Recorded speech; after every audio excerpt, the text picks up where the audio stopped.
Caleb Clarke for the All Blacks, Rees-Zammit for Wales. These are two of the hottest kind of young prospect players that have come onto the scene with a bit of a hiss and a roar in the last kind of 6 months.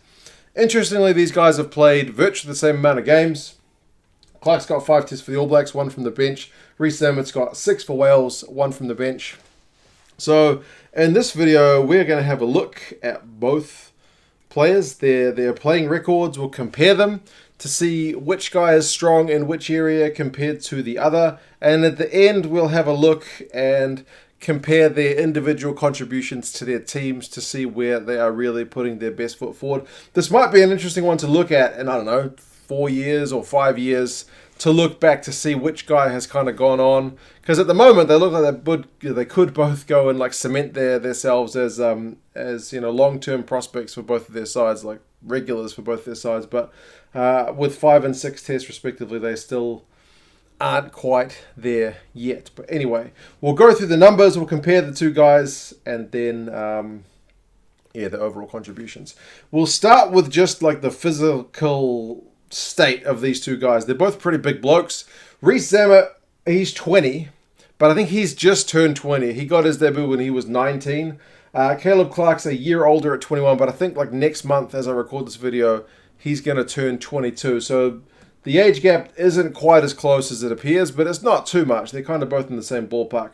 Rees-Zammit's 6'3", which is 190 centimeters, and he's 88 kilos, which is 14 stone or 194 pounds. So he's a pretty tall guy. He's not real bulky. He's more kind of a lightning quick player. Very good acceleration and very good top end speed, but 190 centimeters is also pretty tall. Caleb Clarke's slightly shorter. He's 188 centimeters or 6'2", so around about an inch or a couple centimeters shorter. But in terms of weight, he's packing on a few more pounds because he is 108 kilos, so 20 kilos heavier. So 17 stone to 14 or 238 pounds to 194. So Caleb Clarke is a proper big guy. For a 21-year-old to be 108 kilos, and he's not fat, man. He's got a whole heap of muscle on him, that boy. So yeah, both of these guys, as I mentioned, have impressed for their sides. So let's have a look at their numbers. If we look at the first category and go with tries, your leader in that category is Mr. Rees-Zammit from Wales. He scored 4 tries. He scored 1 against Georgia, 1 against Ireland, and then 2 against Scotland. So 4 tries, 6 games. Remember, 1 from the bench is a pretty good return. Not quite a try a game, but more than a try every other game. So yeah, very good from him. Caleb Clarke, in terms of the actual try scoring, is only at 1 try. Surprisingly, he's hit 1 try. That was in a loss to Argentina. He managed 1 try. So if you're looking at just pure tries, Rees-Zammit is ahead of Caleb Clarke. If you look at run meters, though, this is where Caleb Clarke really tops out. Rees-Zammit's had 227 run meters in his 6 games, averages 37.8 run meters a game, which is solid numbers. Don't get me wrong, that's pretty good. He maxed out at 62 against Georgia, had 46 against Italy, 42 against Scotland. Those are kind of his best performances. France, when he was from the bench, he had 26. And Ireland and England kept him below 30, so kept him relatively quiet. Whereas for Caleb Clarke, he's had 364 run meters in 5 games, so he averages 72.8 run meters a game, which is absolutely ridiculous. But one interesting thing about Caleb Clarke's stats is he's had 1 game that is far and away his biggest effort by a mile, and it drags up a lot of his other numbers. So his worst effort was 36 run meters against Australia, but his best effort was 123 run meters, also against Australia, but that was over here in New Zealand at Eden Park. 123 run meters in that game. Other games, 56, 65, 84. So he tends to rack up quite a few run meters, it has to be said. Caleb Clarke is a big ball carrying player, even if he's not necessarily the guy getting that finishing move. He's getting the ball up. Likewise, defenders beaten, and you might think this is kind of no surprise when you compare the guys in terms of their physical size. Caleb Clarke has a lot more defenders beaten than Rees-Zammit. Rees-Zammit averages 1.7, so almost 2 defenders beaten a game, 10 total from him for 6 games. Caleb Clarke has 28 defenders beaten in 5 games, averages 5.6 a game. But remember I said there's that 1 game? 1 game has 14. So one game has half of his defenders beaten. That's that effort at Eden Park. Other games, his debut, he gets 4 defenders beaten from the bench, which was a pretty good effort because he only got like 20-odd minutes. 14 for his next game. And then it's like once you announce yourself by getting 14 tackles, teams are going to look to keep you quiet. Next game against Australia, 2 and 4 each against the 2 games against Argentina. So he's had a peak of 14 and then he's never been able to beat 4 since that. So that's what I mean by this will be an interesting one to look at in a few years, right? But defenders beaten, give that one to Caleb Clarke.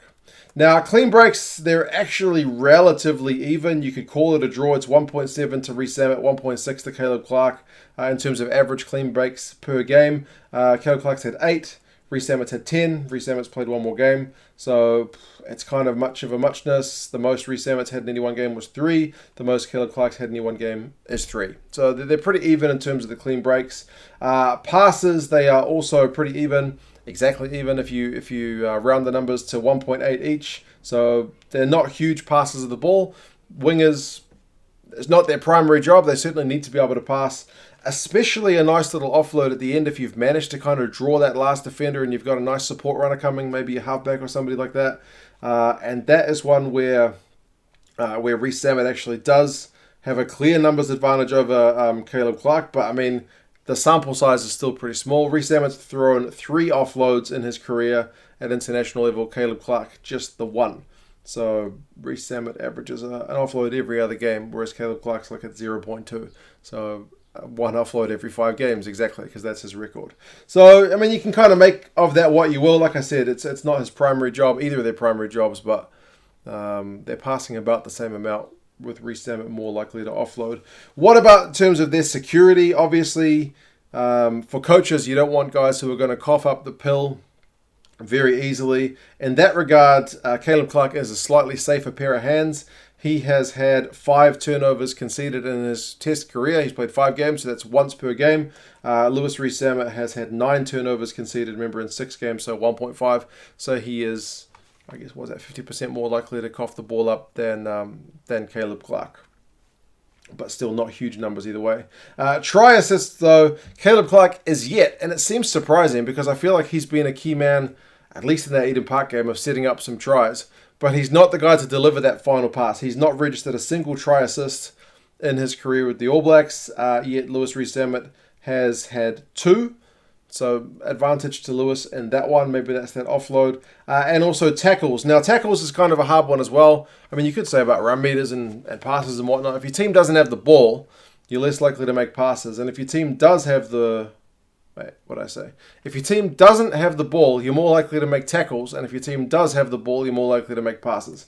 So Rees-Zammit, he averages 5.5 tackles a game. He's made 33 tackles in his career and he's missed 7. Caleb Clarke's only had to make 10, so he averages 2 tackles a game. Rees-Zammit, 5.5. So just in terms of the pure numbers, face value, Rees-Zammit, as I said. But missed tackles, Rees-Zammit's also higher, so you give that one to Caleb Clarke. So they're kind of drawing pretty even here, but remember, if you look at the games overall, you'll kind of get a better picture of whether they were on the back foot or whether they were going forward. Now, interestingly, kicking is one that I maybe worry a little bit about for Caleb Clarke's future, because at the way the game is played these days, generally your back 3 all need to be able to kick the ball. Not necessarily though. I mean, you generally have one winger who's as adept as a fullback, if not a guy who can also play fullback, and the other winger is maybe a pure runner. Do you know what I mean? There's different skill sets depending on what wing you're on. Often you'll find, I think they say the left wingers, because most players are right-handed, they pass more naturally to the left. So the left might be your finisher, whereas the right wing might be your all-round guy. And if you'll notice, Caleb Clarke has been on the left wing for every single game he's played, whereas Rees-Zammit's played left and right wing for Wales, more recently on the right wing. And that shows with his kicking. He's made 13 kicks for Wales in his time. That could also be that Wales kick more than New Zealand. Averages 2.2 kicks a game. If you remember the game against Scotland, he put in a real pearler of a kick to take the pressure off Wales. Caleb Clarke, according to the stats that I found, has not made a single kick. Has never had to kick for the All Blacks. So, again, team strategies, his role, maybe he's passing it to his fullback, whatever it is, but if you're looking at just the pure numbers, Rees-Zammit gives you that one. And finally, penalties conceded. Rees-Zammit had 3, Caleb Clarke just the 1. So in terms of disciplinary record, Caleb Clarke is your man. So it's been a pretty even kind of spread, right? More tries to Rees-Zammit, more run meters to Caleb Clarke. More defenders beaten Caleb Clarke. Clean breaks and passes pretty even. More offloads for Lewis. Turnovers conceded, more for Lewis. But try assists, more for Lewis. Tackles, more for Lewis. Missed tackles, more for Lewis. Like positive stat, negative stat. So it's kind of evened out. Better kicking, but worse discipline. It's kind of evened out across the board. So you can kind of think, just depends on the needs of your team as to which player you would rather see lining up. But speaking of teams, let's have a look, because there's a couple of really nice stats here. Like what kind of contribution these guys have made to their teams. We'll start with Lewis Rees-Zammit. So I looked, and it was a bit painful to gather all the stats, but it's part of the job. Lewis Rees-Zammit, during his time with Wales in all those games, they've scored 16 tries. And Lewis has scored 4 of them. So he's contributing to 25% of Wales's tries while he's in the team. This is a 15 or 23-man game, and he's getting 25%. I find that a phenomenal stat. Obviously, wingers are going to score at a higher rate than props, but still, 25% seems very high. Clean breaks, Wales have made 34. Remember, 10 of those are from Lewis Rees-Zammit, so he's made 29% of the clean breaks. He is just an absolute weapon for Wales, and they clearly make the best of his skill sets. Try assists, he's responsible for 2 from 10, so 20% of those. 13% of their run meters, 10% of their offloads, 6% of their kicks. So, yeah, he is certainly a valuable contributor to that Welsh effort. If you look at Caleb Clarke, on the other hand, like tries, he's only 5% of the All Blacks tries. They've scored 19, he got 1. Run meters, remember he had massive run meters, but the All Blacks just generally had higher run meters. So his 364 from the All Blacks 2,411 is only 15%. But defenders beaten, the All Blacks have had 120 in those games. He's had 28, so he's got 23% of the All Blacks defenders beaten. Again, most of them in one game, but that is a phenomenal stat. Likewise, 13% of the All Blacks clean breaks. So, yeah, obviously 2 very good players, Lewis Rees-Zammit and Caleb Clarke. It will be interesting to see these guys' careers going forward. I know the All Blacks, maybe more so than Wales. I'm not sure, because Wales have had a few guys on the wings in recent years. The All Blacks tend to rotate through a few different guys. They like playing Geordie Barrett on the wing as well, like I mentioned, kind of having a guy with that fullback skill set. Both of these guys seem to have the size to potentially move to the midfield one day if they find the wing is a harder spot to secure. But overall, man, from 5 tests and 6 tests, these guys have certainly left their mark. Tries scored, clean breaks, defenders beaten, run meters, big contributors. And obviously we wish them the best going forward. What do you guys reckon about these guys? Which one do you think has a better chance going forward of becoming, top 10 try scorer for their country kind of thing? Or do you think, I don't know, either one is kind of preferable to the other? Like I said, they're both good players. They're different players, but they're both young and they both are certainly doing a good job. So, yeah.